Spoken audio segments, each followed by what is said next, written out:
Salam alaikum, Azul Flaoun. Bonsoir. La hausse soudaine des prix des carburants au 1er janvier 2026, appliquée sans annonce ni explication officielle, a agi comme un déclencheur. Au-delà de l'impact financier immédiat sur les automobilistes, cette décision a révélé un malaise plus profond, celui d'une gouvernance économique marquée par l'opacité et le déficit de communication. La diffusion informelle de nouveaux tarifs attribués à l'autorité de régulation des hydrocarbures a nourri incompréhension et colère.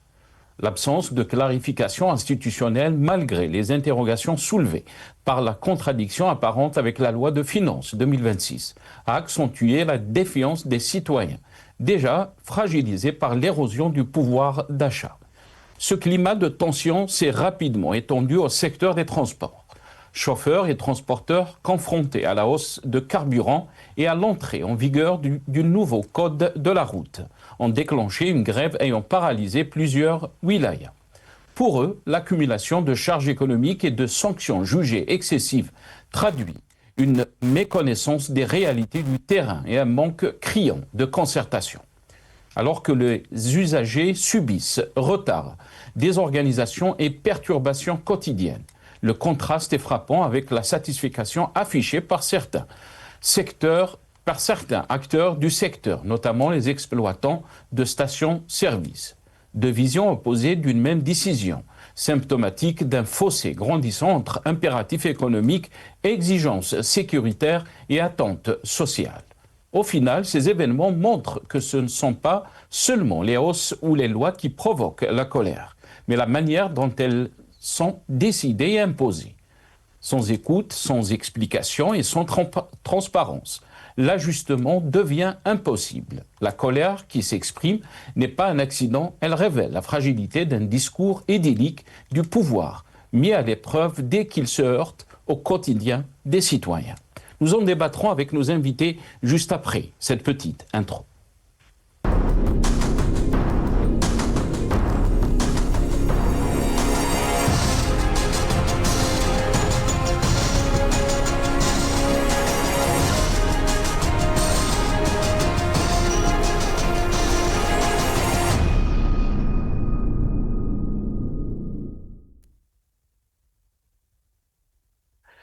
Carburant plus cher, transport à l'arrêt. L'Algérie sous tension. C'est le titre de notre émission pour ce soir. Et pour en parler, j'ai le plaisir d'accueillir dans cette émission Kamel Mouktifi, universitaire et militant politique. Il est avec nous depuis Montréal, au Canada. Kamel Mouktifi, bonsoir. Merci beaucoup d'avoir accepté l'invitation. Azoul Felaxi Kamel. Bonsoir Sénassar, bonsoir l'équipe Maghrébien, bonsoir à toutes celles et ceux qui nous écoutent. Bonne année à tous, mes meilleurs vœux de bonheur et de santé à tout le monde. Et merci et aussi mes salutations à vos invités, je ne sais pas qui va être avec nous. Voilà, merci pour l'invitation. Merci beaucoup, Kamel. Mes meilleurs vœux aussi. Bonne année à vous et à tous nos téléspectateurs. On a aussi le plaisir d'avoir avec nous depuis Alger Simon Ouarjali, ex-député, ancien président de la commission des transports à l'APN. Ce qui est bien, donc, Simon Ouarjali est avec nous ce soir. Simon Ouarjali, bonsoir. Merci beaucoup d'avoir accepté l'invitation. Marhaba bik et bonne année et meilleurs vœux donc, pour cette nouvelle année, Simon Ouarjali. Merci, sénateur. Bonne année 2026 à tout le monde. Merci pour l'invitation et je salue votre invité de Montréal et bonne année aussi aux téléspectateurs. Avant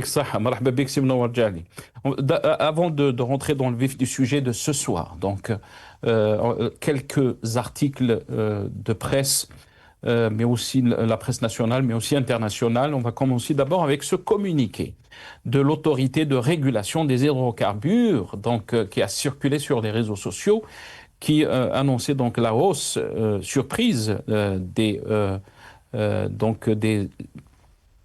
la hausse surprise des carburants, pardon.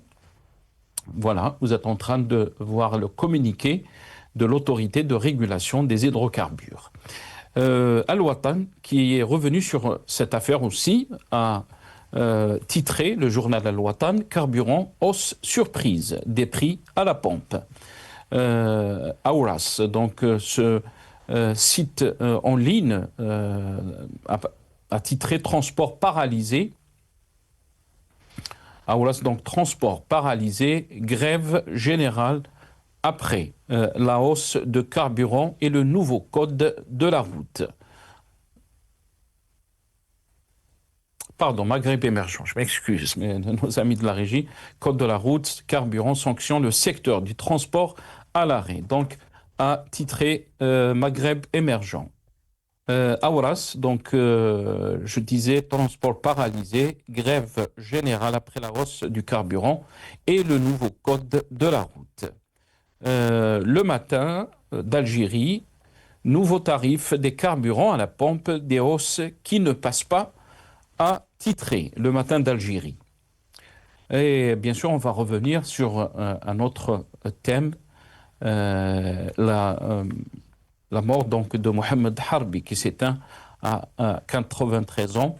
Et là, Algérie 360 a titré Mohamed Harbi s'éteint à 93 ans. L'Algérie perd l'un de ses grands passeurs de mémoire.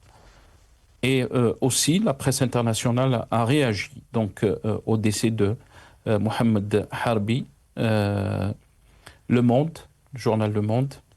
Mohamed Harbi, historien, iconoclaste du nationalisme algérien, est mort à l'âge de 92 ans. L'auteur aux origines du Front de Libération Nationale, UDFLN, Mirage et Réalité, est mort donc le 1er janvier, hier à Paris, à l'âge de 92 ans. Il aura puisé dans son expérience de cadre du mouvement indépendantiste la matière d'une œuvre novatrice, mettant à mal les mythes de l'histoire officielle.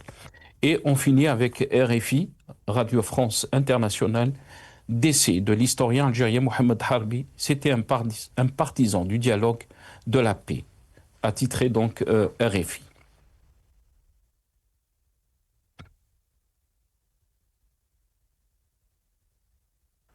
Voilà, donc avant de rentrer dans le vif du sujet de carburant, question de carburant plus cher, mais aussi la grève des transports, d'abord sur ce décès de Mohamed Harbi, on regarde cette petite vidéo. تفقد الجزائر المجاهد والمؤرخ والأكاديمي محمد حربي عن عمر يناهز 93 عاما بعد مسيرة حافلة بالنضال السياسي والعمل الفكري والأكاديمي. يعد الفقيد من المناضلين الأوائل في صفوف الحركة الوطنية، حيث شارك في مفاوضات إيفيون، وكان عضوا في الاتحاد العام للطلبة المسلمين الجزائريين، كما كان عضوا في فيدرالية جبهة التحرير الوطني بفرنسا، التي كانت إحدى الركائز الأساسية للعمل السياسي والدبلوماسي للثورة التحريرية بالخارج. اشتغل جنبا إلى جنب مع عدد من قادة الثورة بالحكومة المؤقتة للجمهورية الجزائرية، التي شغل فيها عدة مناصب بكل من وزارة الإعلام، وزارة الدفاع، ووزارة الخارجية، ليتفرغ بعدها للبحث والدراسة والتأليف، وليكرس حياته لكتابة تاريخ الثورة المجيدة. كانت له دراسات وأبحاث تحليلية حول جوانب مختلفة من تاريخ الجزائر وسياسات فرنسا الاستعمارية، ليعتد بمؤلفاته ودراساته الأكاديمية كمراجع تاريخية. من مؤلفاته أرشيفات الثورة التحريرية، كتاب جبهة التحرير الوطني، الأسطورة والواقع، حياة تحد وصمود، مذكرات سياسية 1945 1962. Voilà, Mohamed Harbi, pardon, Rabbi Yarhamou, historien, mais aussi Moudjahed, connu, bien sûr. D'abord, je vais commencer avec vous, Simnouar Djahdi, concernant donc cette nouvelle du décès de Mohamed Harbi, Rabbi Yarhamou, qui a été emprisonné dans l'ère de Ben Bella, Rabbi Yarhamou aussi, mais aussi dans l'ère de Boumediene. Il a fui l'Algérie, il est parti en exil en France depuis 92. Il est décédé hier, bien sûr. Depuis 92, il n'est jamais revenu en Algérie. Très critique du pouvoir. Quelle réaction, Simon Ouadjadi? على كل حال الله يرحمه مجاهد c'est un homme c'est un intellectuel il est cadre il était cadre du Front de la Libération Nationale il a fait la révolution الله يرحمه ويسع عليه c'est un historien un éminent historien donc il a rejoint le GPRA en 1960 il était ambassadeur en Guinée et il a passé aussi au ministère des Affaires étrangères en tant que secrétaire général du ministère des Affaires étrangères, au temps sous le règne de Ben Bella, الله يرحمه هو كذلك. بصح ce que j'ai lu, il était d'accord avec le programme de Ben Bella en ce qui concerne l'autogestion. Il n'était pas d'accord avec, et pourtant il était trotskiste, il était communiste. Il était d'accord avec le programme de Ben Bella Allah yarhamou, et il n'était pas d'accord avec le même programme, le programme socialiste de l'époque de 65 à 79 de Houari Boumedi Allah yarhamou. C'est ça que moi je n'ai pas compris pourquoi. Et pourtant les deux systèmes équivalaient, qu'ils soient Ben Bella ou la Boumedine. Tous les deux étaient d'accord pour la gestion socialiste de l'Algérie indépendante. Donc, le fait qu'il est mort en exil, on parle aussi souvent quand on se rappelle de ces personnes, qui ont joué un rôle dans la libération de notre pays, dans son indépendance, et vous l'avez rappelé. On se pose la question parce qu'on se dit pourquoi ces gens-là sont morts en exil. On parle de lui, Rabbi Rahmou, Mohamed Harbi, de Hussein Ait Ahmed, Rabbi Rahmou, mais d'autres aussi. Ça, c'est l'histoire. Laissons l'histoire aux historiens. Il y a beaucoup d'histoires, il y a beaucoup des écrits en ce qui concerne des uns et des autres. Les politiques de l'intérieur par rapport à l'extérieur, les militaires par rapport à ceci, les membres du GPRA avec notre histoire, elle est vraiment complexe et laissons l'histoire aux historiens. Donc, moi, ce que je retiens de M. Mohamed Harbi, Allah yarhamou, c'est un intellectuel, c'est un historien, c'est un moudjahid, Allah yarhamou. Il a des idées. La question, c'est Nasser, il était secrétaire général du ministère des Affaires étrangères sous le règne de Ben Bella. Il était d'accord pour le programme de Ben Bella en ce qui concerne l'autogestion. Et il n'était pas d'accord avec Boumediene lorsqu'il a appliqué le socialisme en Algérie, les 4 révolutions. Donc, c'est ça que je ne comprends pas. Il était d'accord avec, donc il était, comment dirais-je, مع بن خدا ومع كريم بالقاسم. Et laissons c'est le grand point d'interrogation. Notre histoire, elle est complexe et tant que je n'ai pas toutes les données nécessaires pour pouvoir trancher tout tel ou tel, comment dirais-je, écrit qui est juste ou faux, je ne peux pas m'avancer plus que ça. Merci beaucoup. Kamal Muktefi, la parole est à vous, mais quand on lit par exemple ce qu'a écrit RFI, Kamal Muktefi, réputé pour ses services de position, c'était donc un partisan du dialogue de la paix, réputé pour ses prises de position critique face au pouvoir post-indépendance en Algérie. L'historien algérien Mohamed Harbi est décédé donc à Paris hier, à l'âge de 92 ans, a annoncé donc l'APS, informé par ses proches, son confrère Najib Sidi Moussa salue une personne très généreuse, très curieuse, qui était très attentive à la question des libertés et qui croyait non seulement à l'indépendance, mais à l'unité. Kamal Muktefi.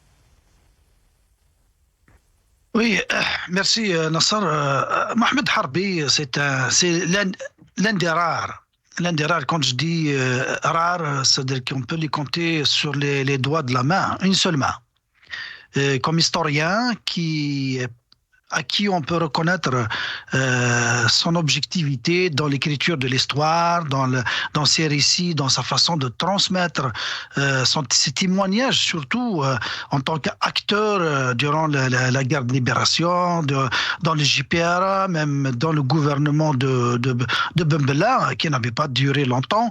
Il n'avait pas assumé Ben Bella, il avait assumé les projections de la construction d'une Algérie post-indépendance, mais quand il a vu que c'était une chimère, il a quitté et il a passé toute sa vie en exil. Mohamed Harbi, c'est quelqu'un qui a encadré de jeunes historiens à l'image de Ali Genoun, d'autres qui il leur a inculqué l'objectivité dans la façon d'écrire l'histoire et de la transmettre à la jeune génération. Mohamed Harbi, il faut lui reconnaître, c'est quelqu'un qui a déconstruit le caractère autoritaire du FLN dans son livre Mirage et réalité. Il a essayé, donc publié en 1980, donc il a essayé de le remettre en cause et de situer ses responsabilités dans la déviation de la trajectoire tracée par les anciens moudjahidines qui ont donné leur vie pour que l'Algérie ne soit pas comme celle d'aujourd'hui. Mohamed Harbi le rappelle, les moudjahidines et les anciens cadres du JPRA qu'il avait fréquentés, si elle serait présent aujourd'hui parmi nous, je ne sais pas qu'est-ce qu'ils vont dire, mais pas soutenir, pas accepter ou cautionner ces dérapages.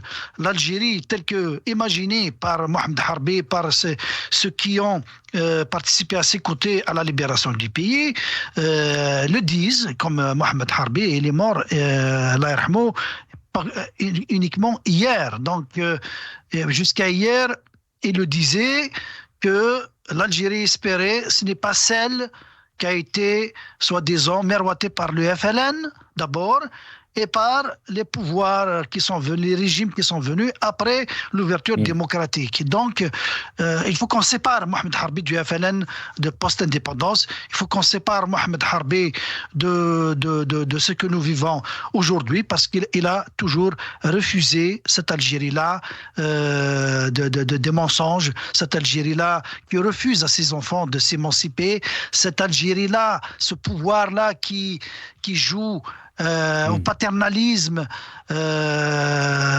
insensé, parce que quand on parle de paternalisme insensé, quand on voit aujourd'hui au pouvoir des individus qui ne méritent même pas leur place comme gardiens de prison, comme gardiens d'une école, ils sont devenus ministres, ils sont devenus par la force des choses des décideurs de ce pays. On voit les potentialités, les énergies écartées, exclues. Ne me dites pas que Rezig est le meilleur économiste que l'Algérie ait enfanté.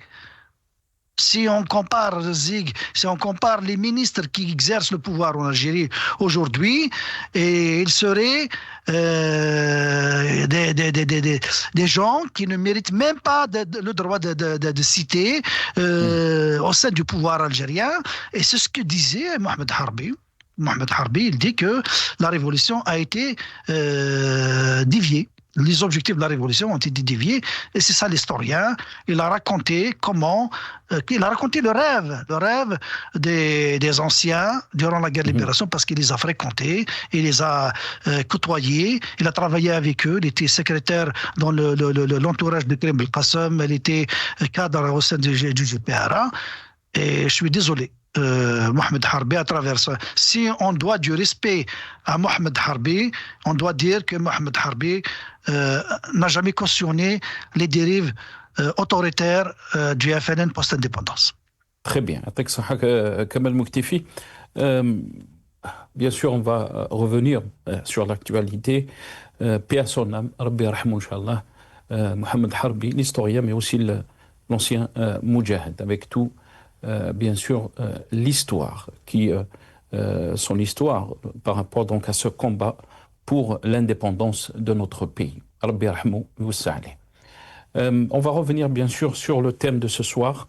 D'abord, on va regarder cette petite vidéo, ce clip, et je reviendrai juste après. à mes invités.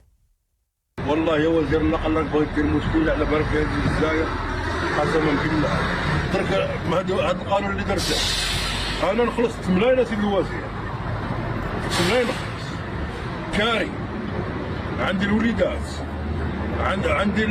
عندي مصروف الدار عندي بزاف امورات يجي العيد راه كل شيء غالي العيد الصغير كل شيء غالي العيد الكبير كل شيء غالي رمضان مصروف رمضان كل شيء غالي انا السبلاي نشدها اليوم غدا ما كايناش دوك انا نجي تحكم عليا تقول لي ارهب الطرقات انا شو ارهب الطرقات انا جايب محروقات انايا ها شوف انا جايب مازوت مسقات يا خويا انا ديجا البارح عمرت نورمال عمرت عادي كاع الصباح اليوم انا ما كانش على بالي حتى دوك نص 3000 كيما ما زيدش ديجا مليون ما زيدش نعمر بزاف طاكسي طلالين حنا ديجا التسايره تاعنا غير من 2012 مازال مازال نخدموا 3 دينار قانونيا زعما 3 دينار من 2012 مازال ما كان حتى زياده اولا الطريق ما عندناش كاع من الغليزان ما كاش طريق من القصر البخاري ما كاش من البيض ما كاش من تيسمزيلت ما كاش يعني رانا غير مع الحفاري الى يومنا هذا ما كان حتى وما عندناش معلومات باللي زادونا في المازوت هذوك 3000 هذوك ما تخرجكش خويا ديجا رانا نخدموا ب 3 دينار 3 دينار وما كان حتى ضرنا بيان سور ديجا قبل ما نزيدوا تروح للجزائر تروح غير الوهران وتجي تعمر 170,000 بزاف. انا سمعت بالزياده اليوم بالذات ما سمعناهاش ما لونساوهاش ولا قال لك يومي ولا سيمانه ولا بشهر يقول لك فاني راه ازمه رانا مقرفين راه المازوت راه ما كاش الشواف راه فاني قال لك ما مشيتش راهم خايفين ولا مانيش عارف كيفاه دوك عندك لاشين دوك كيفاش نديروا حنا وديجا كي جينا نعملوا مازوت صرنا طالع كيفاش نديروا ذاك الحل انا راه عندي بالك ساعه وشي حاجه دوك راني داير لاشين هنايا قراي باش نعمر 50,000 دوك 50,000 هذوك بتعمر به دوك 50,000 شهر منا يا ربي واحد ما يلحقش منا الرحويه نكملها منا الرحويه تكملها واش تكاز زيد فاني نعمر فاني 50 قرا فاني ندير ساعه لاشين رانا مغبونين والله لا رانا Voilà, donc si on regarde sur cette question, bien sûr, on a entendu dans ce clip les citoyens s'expliquer par rapport donc à cette hausse des prix des carburants qui a commencé hier, le 1er janvier 2026. C'est une surprise pour la nouvelle année pour beaucoup d'Algériens. Le problème qui se pose, c'est qu'il n'y a pas eu ni annonce ni explication officielle. Il y avait seulement donc ce communiqué de l'autorité de régulation des hydrocarbures qui a été publié donc sur les réseaux sociaux mercredi 31 décembre donc et qui parlait donc des nouveaux prix 47 dinars le litre pour l'essence, 31 dinars le litre pour le gasoil, 12 dinars le litre pour le GPL. Et les précédents prix étaient de 45 dinars pour l'essence, 45,62 pour le litre et 29,01 pour le gasoil et 9,02 pour le GPL. Quelle est votre lecture par rapport donc à cette situation, à cette annonce d'augmentation de prix sans annonce, sans explication officielle? Merci, Nasser. Maintenant, à mon avis, si on se réfère à la loi 1913 du 11 décembre 2019, régissant les activités d'hydrocarbures, c'est-à-dire la loi sur les hydrocarbures de 2019, effectivement, l'autorité de régulation des hydrocarbures donne toutes les prérogatives que cette institution, c'est elle qui fixe les prix et elle n'a pas à aviser les citoyens ou les transporteurs de cette augmentation. Cette autorité donne des instructions à qui de droit, à qui applique cette autorisation, ces nouveaux prix. Et c'est tout. Maintenant, d'autre côté, lorsqu'on parle des augmentations, on dirait que maintenant, on prend le gasoil. Le gasoil, il passe de 29,1 le litre à 31, donc avec une augmentation de 6,5. Maintenant, si je prends maintenant un transporteur, un semi pour 100 litres, par exemple Alger-Schlef, pour comment dirais-je, une somme de, par exemple, pour transporter une marchandise sur cette distance, c'est minimum 20 000 ou 25 000 dinars. Donc maintenant, pour 100 litres, il y a eu une différence de 190 dinars. C'est 190 dinars, que représente par rapport, c'est deux fois rien. Deuxièmement, maintenant, si on veut vraiment, et tout le monde était d'accord à ce que, et tout le monde demande au gouvernement que les subventions qui tournent autour de 45 milliards de dollars par an, et ce n'est pas tout le monde il n'y a que les riches qui ont bénéficié de cette subvention. Maintenant, pour cibler justement les subventions, comme notre sujet de discussion, ce n'est pas le pauvre qui en bénéficie. Ce n'est pas un pauvre qui a un semi ou qui a un véhicule. C'est une classe.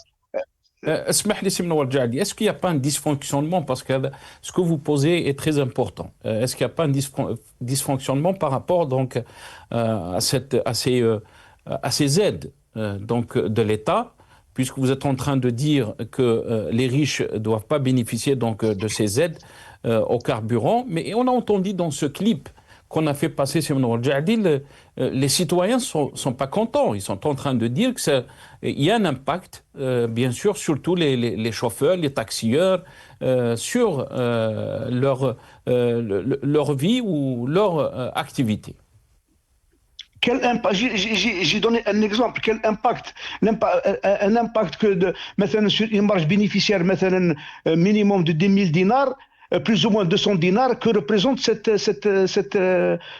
différence, ce différentiel. Ça ne représente absolument rien du tout. Et notre gouvernement, justement, si on se réfère aussi à l'article 146 de la même loi, depuis 2024, pour applicable à partir de 2025-2026, en ce qui concerne la consommation du gaz.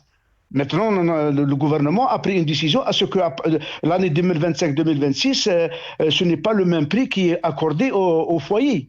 Il passe, par exemple, tout gros consommateur qui dépasse les 200 millions de mètres cubes an, il doit négocier le prix avec l'entreprise qui lui fournit cette matière. En 2027-2028, on saute aux gros consommateurs qui dépassent les 100 millions, jusqu'à 2029, tout consommateur qui dépasse les 40 millions. Donc ça, c'est des subventions qui seront ciblées. Et on arrive aussi aux produits de première nécessité, peut-être d'ici 2-3 ans, lorsque l'Algérie sera prête, qui a toutes les données au niveau national, qui a besoin effectivement de ces subventions.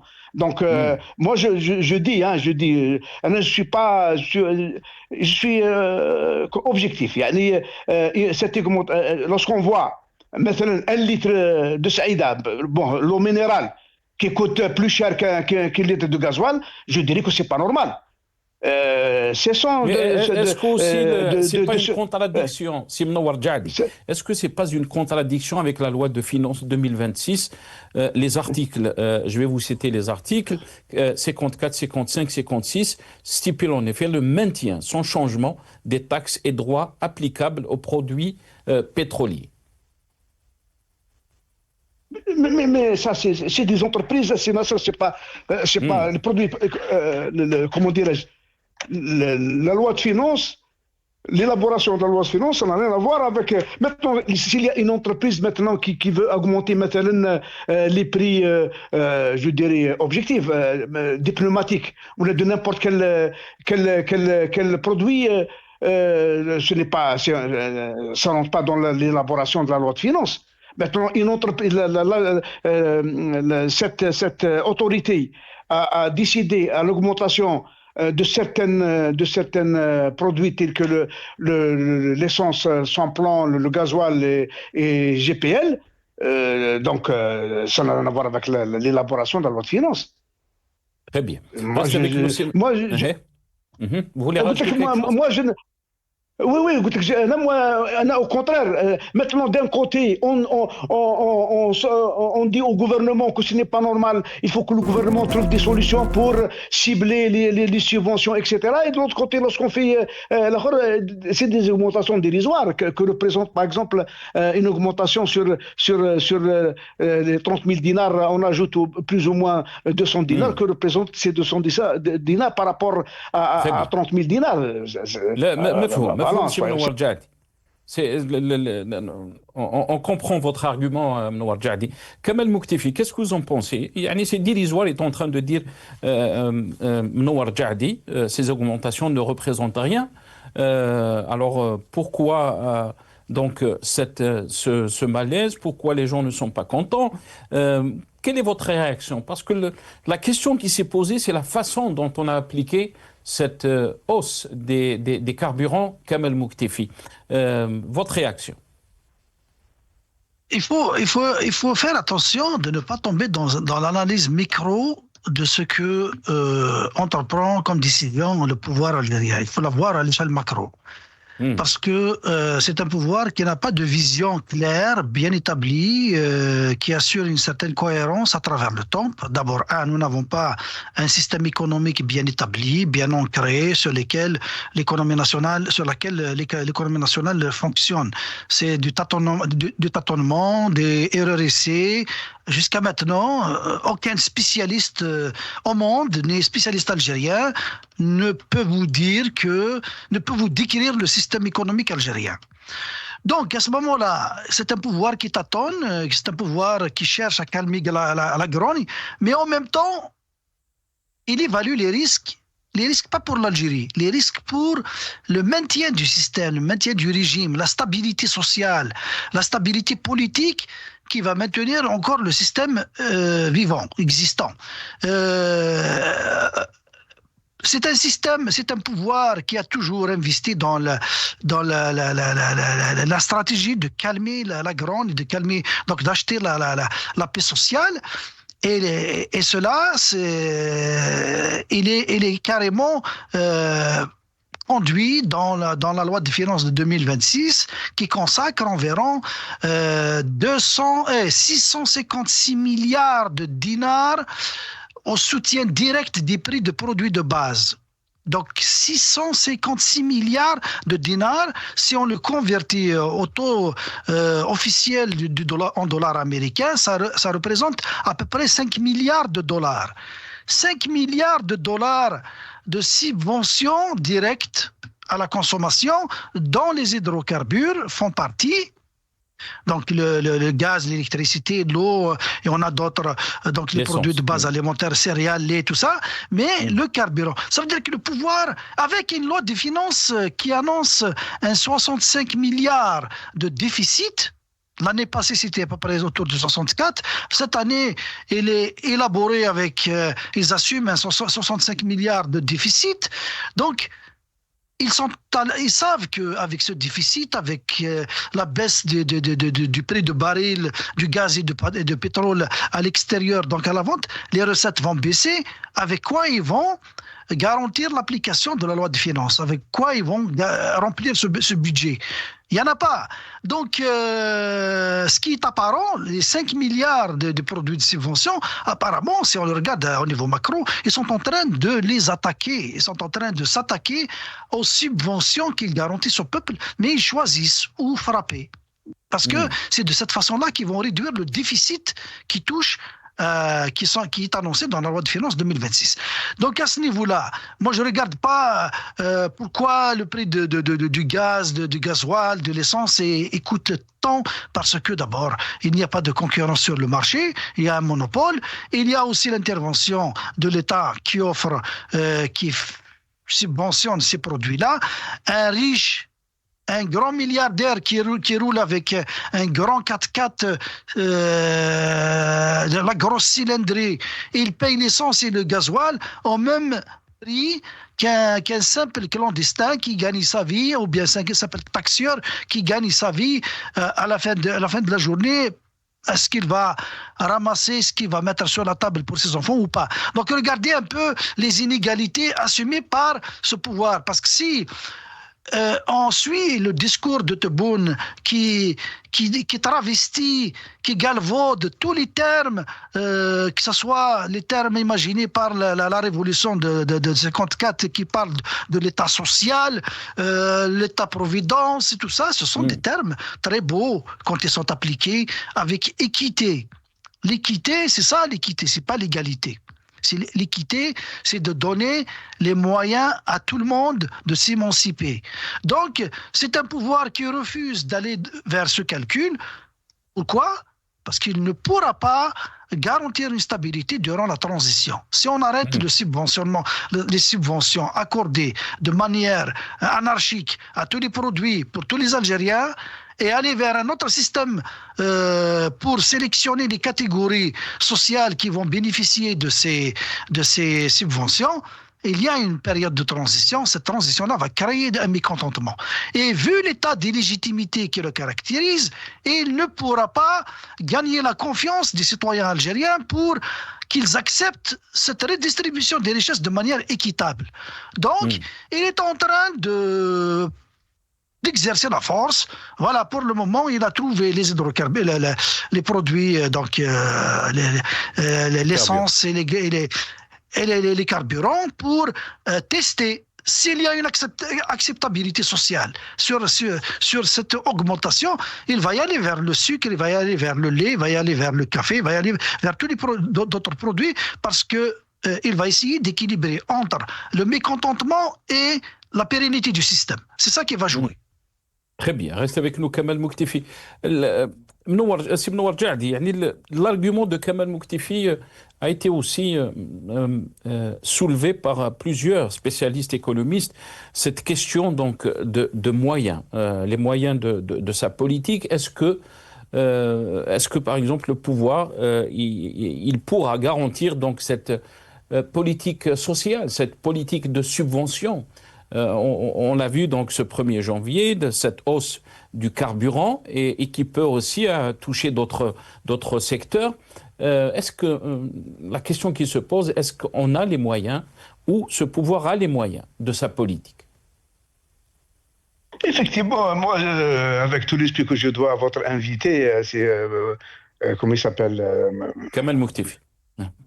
C'est Kamel, il est en contradiction. L'acte dont nous discutons, ce n'est pas un acte populiste, au contraire. L'État est en train de cibler les subventions. Ce n'est pas le pauvre malheureux qui touche 30 000 dinars qui a un véhicule à 40 000 dinars. Et pour les transporteurs qui dans le gain de leur vie en dépendent, c'est négligeable par rapport à la marge bénéficiaire des transporteurs. De l'autre côté, moi c'est un avis strictement personnel. D'ailleurs, j'ai écrit sur ces sujets-là l'année passée. Moi, je suis d'accord pour que les subventions soient ciblées, quand elle a été dans le communiqué du 1er novembre 1954, et la souveraineté nationale et surtout l'État social. Donc le gouvernement maintient les subventions, mais à qui aura besoin. Maintenant aussi, lorsque j'ai évoqué tout à l'heure l'article 146 aussi, il a mis à partir de 2025, il a mis la différence. Il a différencié entre le foyer, c'est-à-dire le citoyen, la consommation du gaz, par rapport à celui qui ramasse des milliards chaque année avec le même prix de Azawali. Maintenant, ils ont fait des plafonds au-delà de 200 millions de mètres cubes.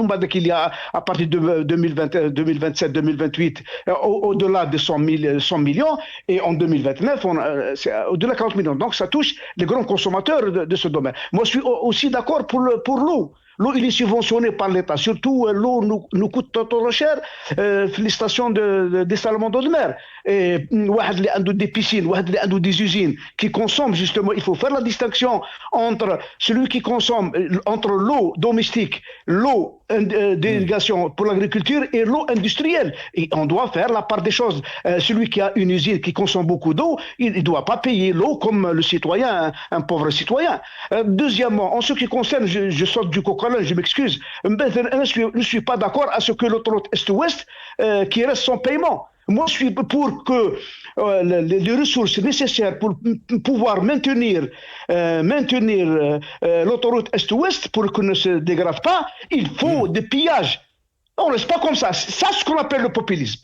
Et il faut, à mon avis, maintenant, nous avons construit des stades qui nous a revenu 250-300 millions par stade. Et nous avons à peu près 8 stades d'envergure internationale. Ces infrastructures sportives doivent être rentables. Un match fait un mois. Il faut que soit on a d'éducation, soit on les loue, soit on l'exploite convenablement. C'est pour renflouer les caisses de l'État. Je dis aussi, j'ai tiré une petite conclusion en ce qui concerne la TVA. Par exemple, si on fait maintenant l'IRG, l'impôt sur le revenu global, qui est retenu à la source. Deuxièmement, la TVA des importations et la TVA de consommation interne. En principe, la TVA de consommation interne, elle doit être la première, classée première, avec plus de 12 000 ou 13 300 milliards de dinars. Or, elle est, la TVA de consommation interne est classe troisième. Après la TVA, parce que la TVA à l'importation, elle est comment dirais-je, déduite à la source. L'IRG, il est retenu à la source.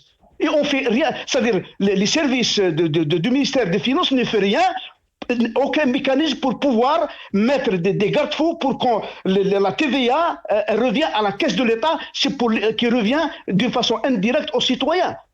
Pour le développement des infrastructures de base.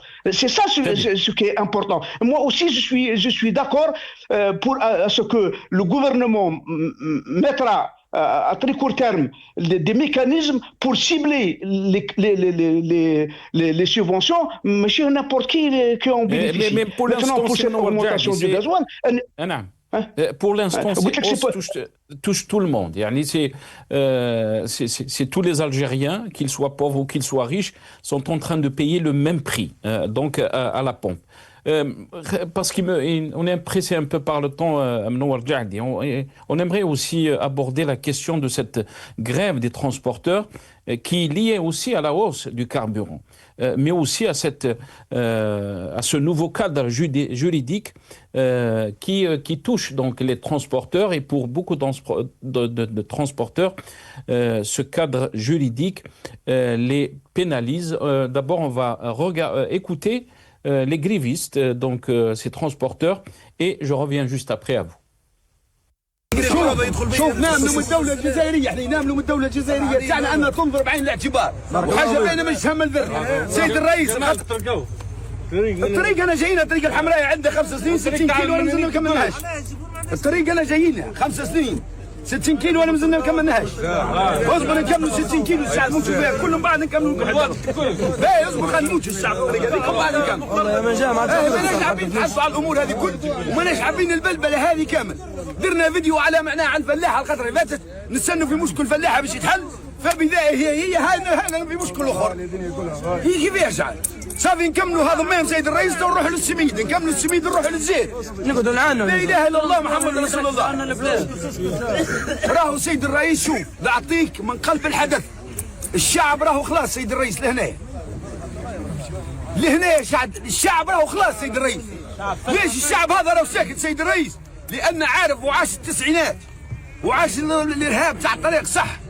هذا على واش مش حاب الناس تدير فوضى ومش حابه تنوض ومش حابه كذا، لكن تو راه نوقع على الغاز. Voilà la colère donc des citoyens. Je vais vous donner le temps de réagir, c'est Mnowar Djadi, mais je vais donner la parole à Kamal Mouktifi. Kamal Mouktifi, cette grève qui a été annoncée par les transporteurs, et on a entendu donc ce passage des citoyens qui ne sont pas contents de la situation de l'augmentation, donc de la hausse du carburant, mais aussi le cadre juridique, ce nouveau cadre juridique. et pour beaucoup qui transforment le métier en activité à haut risque judiciaire. Et là, on peut par exemple citer ce nouveau code de la route. Un citoyen est vraiment un crime pour nous. Ces dernières années, on souffre vraiment de procédures des autorités qui sont devenues très sévères avec cette crise multidimensionnelle, pièces de rechange rares et de plus en plus chères. Cela a ouvert la voie à la contrefaçon avec un taux très élevé. Selon lui, le secteur ne fait plus rêver, le transport de marchandises n'est plus un secteur attractif. Avec le nouveau code de la route, on risque jusqu'à 10 ans de prison à la suite d'un accident causé par ton adversaire, soit avoir commis la moindre infraction. C'est plus qu'une injustice, c'est pire que ça. Et ça n'existe nulle part. Et bien sûr, il y a des amendes, un risque de 70 000 jusqu'à 200 000 dinars donc, d'amende. Qu'est-ce que vous en pensez, Kamel Mouktif? Non, ça, je l'ai déjà dit. Moi, je discute pas les détails de ce que fait ce pouvoir ne m'intéressent pas parce qu'il y a un problème, il y a une crise de gouvernance.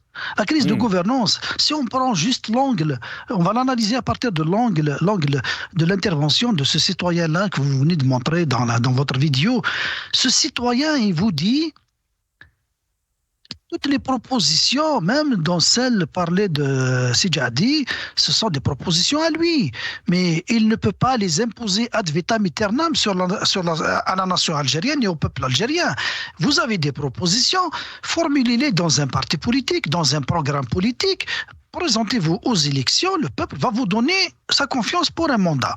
Vous passez votre mandat, vous n'arrivez pas à mettre en œuvre vos propositions, vous quittez le pouvoir, vous laissez d'autres. Ça veut dire qu'on revient à ce citoyen-là qui s'est exprimé à travers cette vidéo. Il veut bien voir le député qui va venir demander son vote et le vote de tous les Algériens qui sont comme lui, pour leur dire voici mon programme, voici comment je vais vous régler vos problèmes. Vous donnez-moi vos voix. Et le peuple va lui donner ses voix. Il va choisir qui va élire avec son programme. Une fois qu'il arrive au pouvoir, il fait ses 5 ans, il revient vers ce citoyen-là et va lui dire est-ce que vous êtes satisfait de ce que je vous ai fait ou non? Ce citoyen-là, au lieu de se positionner dans une situation d'une grenade sur le plan de s'exploser, parce que regarde le message qu'il dit. Le peuple, il est pris à la gorge. Sur le message, je m'excuse, je vous ai coupé la parole. Quand on l'entend, le citoyen dire qu'on ne veut pas revivre les années 90, on est c'est fort de sens. C'est qu'il y a une vraie colère dans la société algérienne. Il a tout dit. Moi qui suis politique, j'interprète politiquement de manière honnête son message, c'est qu'il veut voir en face de lui des gens qui vont lui présenter des solutions. Il va les élire, il va leur donner leur voix à travers des élections législatives. Cette majorité-là va y aller au pouvoir, désigner un gouvernement qui va mettre en place toutes les solutions. Et s'ils échouent, ils vont quitter le pouvoir. Ce citoyen-là, à qui on doit respecter son droit de sanctionner ce député ou ce parti-là qui lui a menti, qui n'a pas tenu ses promesses, et il ne va pas voter pour lui, il va voter pour quelqu'un d'autre. Et comme ça, il ne sera pas une bombe à retardement. Ce citoyen-là ou ces citoyens-là ne seront jamais une bombe à retardement pour la nation. Mais voilà la meilleure façon d'éviter est-ce que des bombes comme lui se construisent à travers tout le territoire national, parce que quand elles vont s'exploser, c'est l'effritement de la nation et on ne le souhaite pas. Alors la meilleure façon d'éviter ces bombes, c'est pas de lui envoyer ce soir ou demain des gendarmes qui vont le prendre et le mettre dans une prison de Qléa parce qu'il a dit ce qu'il a sur le cœur. Pour étouffer encore, pour imposer la peur, pour étouffer que les gens ne pensent pas comme ça. Non. Ouvrez la scène politique, laissez les partis politiques se créer, laissez M. Djadi créer son parti, adhérer à un parti, donner ses propositions, accéder au pouvoir, mais quand il va arriver au pouvoir, il n'arrive pas à réaliser ses propositions, il ne va pas s'imposer au nom de l'armée, au nom d'un mensonge quelconque pour stabilité du pays, pour rester au pouvoir. Non, il doit quitter le pouvoir et laisser quelqu'un d'autre se faire choisir, se faire élire par le peuple. Voilà la solution. Et les Algériens sont riches dans leur tête, sont intelligents. Il suffit juste de les laisser s'émanciper, pratiquer, ne pas devenir des bombardements. Voilà. Merci beaucoup Kamal Mouktifi. Je vais vous laisser le mot de la fin très rapidement. Pour Kamal Mouktifi, la question est une question donc politique et est une question de gestion aussi. On a entendu ce cri de ce citoyen qui a un peu qualifié la situation que vit le peuple algérien. Quelle est votre réaction? Très rapidement, Simon Warjadi. Allah يبارك فيك. Quelle déclaration du citoyen lorsque il y a une nouveau code هو قال مش حنايا هو راك تشوف دي سيتويان الجيريان قال لك رانا معمرين جوسك لا et on veut pas revivre les années 90 ما حبيناش نعيشوا في المشاكل c'est un discours très clair. Il y a malaise dans la société algérienne. On ne va pas dire que tout ce qui se fait est idyllique. Tout ce qui se fait est quelque chose de positif. Il y a beaucoup de choses qui ne sont pas bien. Et je pense que Kamal Mouktifi a rappelé aussi la situation politique de notre pays. Mais c'est Nasser, donc le citoyen, on lui fait appliquer la loi. Maintenant, si un conducteur d'un camion ou d'un véhicule et qui respecte le code de la route, même quel que soit ce code de la route, il n'a rien à craindre. Maintenant, si on voit un semi chargé, si on lui applique la loi fondamentale de la dynamique F est égal à M gamma, avec 120 km à l'heure chargé 40 tonnes, avec une accélération, c'est catastrophique. L'hécatombe de la route aujourd'hui, c'est la plupart les bus et les camions. Maintenant, moi, je suis pour, parce qu'il y a une hécatombe, et tout le temps, on parlait justement de ce massacre de la route. Maintenant, si la route est cassée, parce qu'il n'y a pas de ressources pour son entretien, donc, pour arriver à la bonne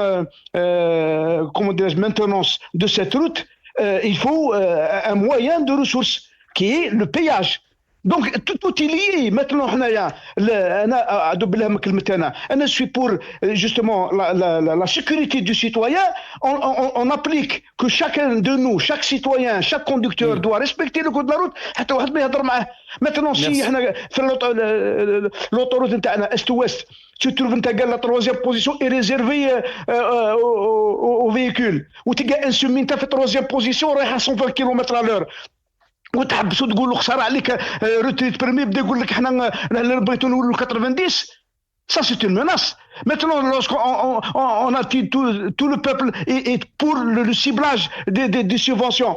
Aujourd'hui, notre gouvernement est en train, elle a commencé à cibler certaines, en commençant par l'Ahor. Non, lorsqu'on doit sur la TVA, maintenant, le ministère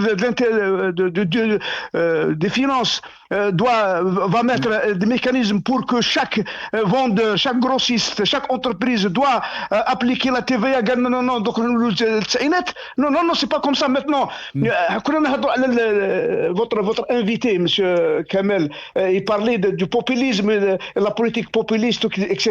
Et le gouvernement a acheté la paix sociale. Et de l'autre côté, il dit le contraire.